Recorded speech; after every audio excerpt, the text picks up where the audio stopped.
नमस्कार स्टूडेंट्स। हम भारतीय इतिहास के बारे में जानने के लिए विभिन्न काम आने वाले स्रोतों का अध्ययन कर रहे हैं, जिसमें हमने धार्मिक ग्रंथ, जिसके अंदर ब्राह्मण साहित्य, बौद्ध साहित्य, जैन साहित्य का अध्ययन किया और उसके बाद धर्मेतर साहित्य यानी धर्म के अलावा अन्य ग्रंथ को भी हमने पढ़ा। और तीसरा था इसमें वंशावलियाँ।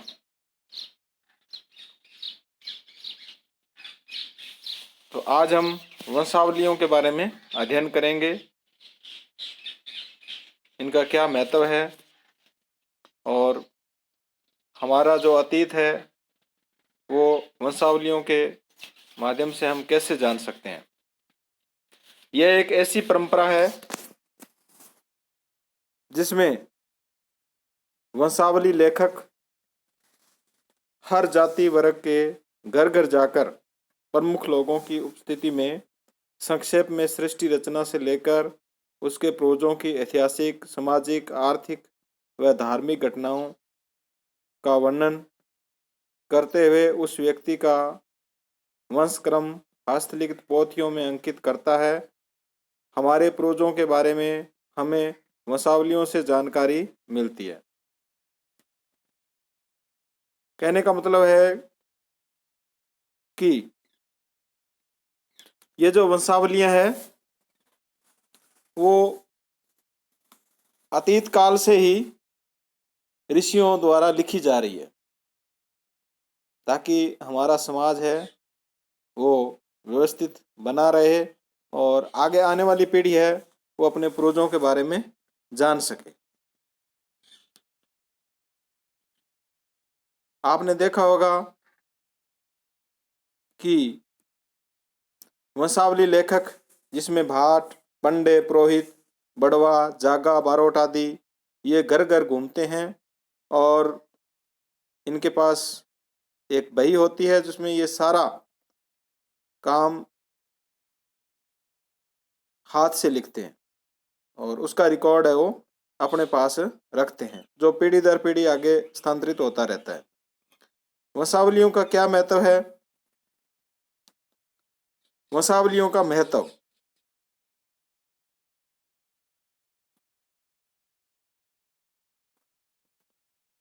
नंबर 1, पुरोहितों द्वारा निर्मित वंशावलियां या बहियां प्रमाणिक दस्तावेजी न्यायिक साक्ष्य के रूप में मान्य है।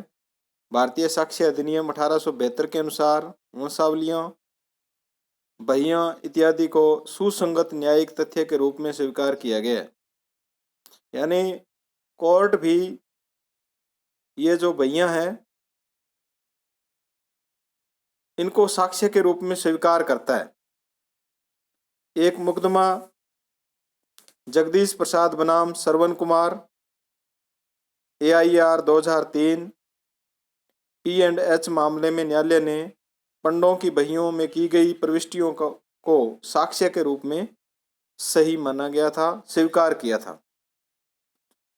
नंबर 2, वंशावलियों में प्रत्येक व्यक्ति, प्रत्येक जाति के इतिहास का लेखन हुआ है। यानी सभी जाति और सभी व्यक्तियों का लेखन हुआ है, कोई भी इसमें छूट नहीं पाया है। नंबर 3,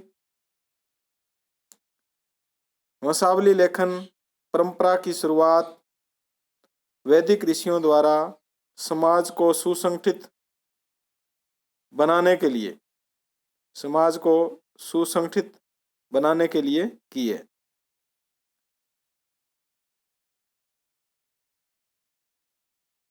इसके बाद में है प्रत्येक व्यक्ति को अपनी परंपरा से संस्कृति, मूल निवास, विस्तार, वंश, कुल, धर्म, गोत्र व पूर्वजों के नाम प्राप्त करने का सर्वाधिक विश्वसनीय स्रोत वंशावलियाँ ही है।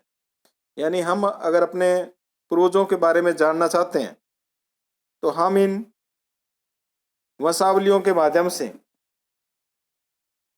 हम हमारे पूर्वजों के बारे में जानकारी प्राप्त कर सकते हैं।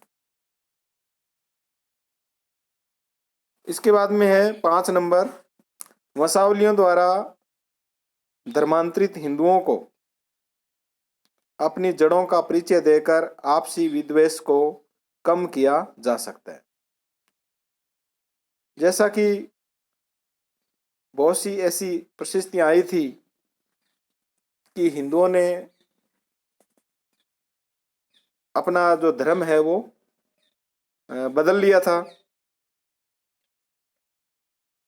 तो उनको हम वंशावलियों के आधार पर ये बता सकते हैं कि आपके पूर्वज भी पहले क्या थे, हिंदू थे।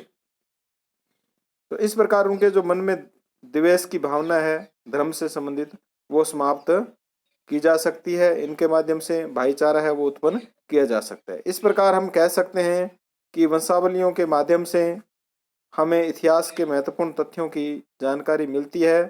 आज भी वंशावली लेखक घर घर जाकर इनका वाचन करते हैं और ये जानकारी है वो जुटाते रहते हैं।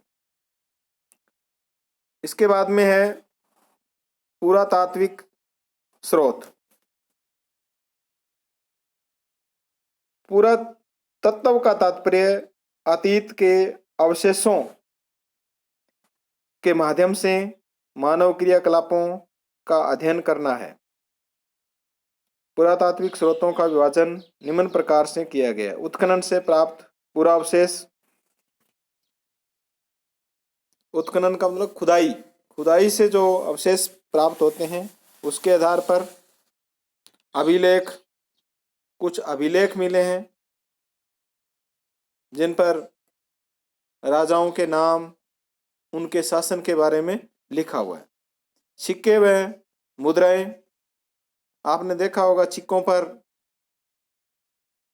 सन लिखा होता है और कोई ना कोई चिन्ह, प्रतीक, चित्र उसके ऊपर बना होता है, जिससे हम उसके समय के बारे में और उस समय कौन से सिक्के चलते थे ये हम पता लगा सकते हैं। स्मारक व भवन, मूर्तियां, शैल चित्र, कला व अन्य कलाकृतियां, इनसे हम हमारे भारतीय अतीत के बारे में जानकारी प्राप्त कर सकते हैं। तो नंबर 1 इनका हम विस्तार से अध्ययन करेंगे। नंबर 1 है उत्खनन प्राप्त अवशेष, यानी उत्खनन से जो अवशेष प्राप्त हुए हैं। उत्खनन में सड़कें, नालियां, भवन, तांबे व कांस्य सामग्री, औजार, बर्तन, आभूषण आदि मिले हैं, जिसमें तत्कालीन मानव समाज व संस्कृति की जानकारी हमें मिलती है।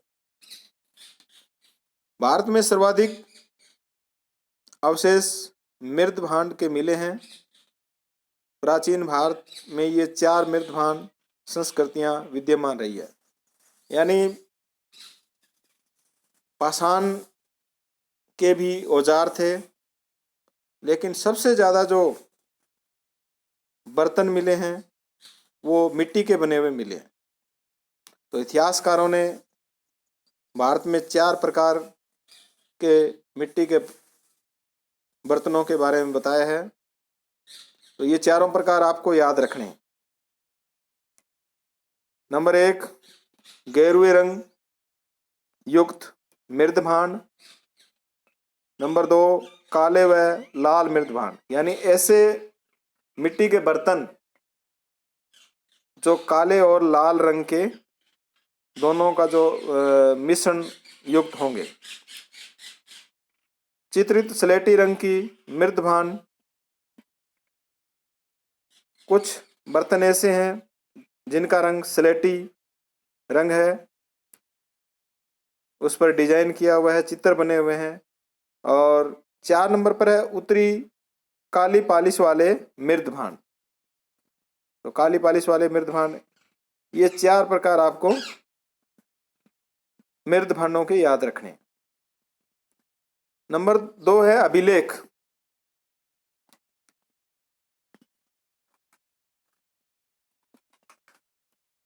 अभिलेख तिथि युक्त एवं समसामयिक होने के कारण अधिक महत्वपूर्ण है। अशोक के अभिलेख, ख्रोष्टी एवं ब्राह्मी लिपि, कलिंग शासक खारवेल का हाथी गुम्फा अभिलेख, गौतमी पुत्र सातकर्णी का नासिक अभिलेख, जूनागढ़ का रुद्रदामन का शिलालेख, जिसे हमें सुदर्शन झील के बारे में जानकारी मिलती है, चंद्र का महरौली स्तंभ लेख, ये दिल्ली के अंदर है, स्कंदगुप्त का भीतरी स्तंभ लेख, समुद्रगुप्त का प्रयाग स्तंभ लेख, प्रभावती गुप्ता का ताम्र लेख। इन अभिलेखों के द्वारा विभिन्न शासकों की महत्वपूर्ण घटनाओं के बारे में हमें जानकारी मिलती है। इसके बाद में सिक्के एवं मुद्राएं, सिक्के एवं मुद्राएं, इसका अध्ययन हम नेक्स्ट लेसन में करेंगे। धन्यवाद।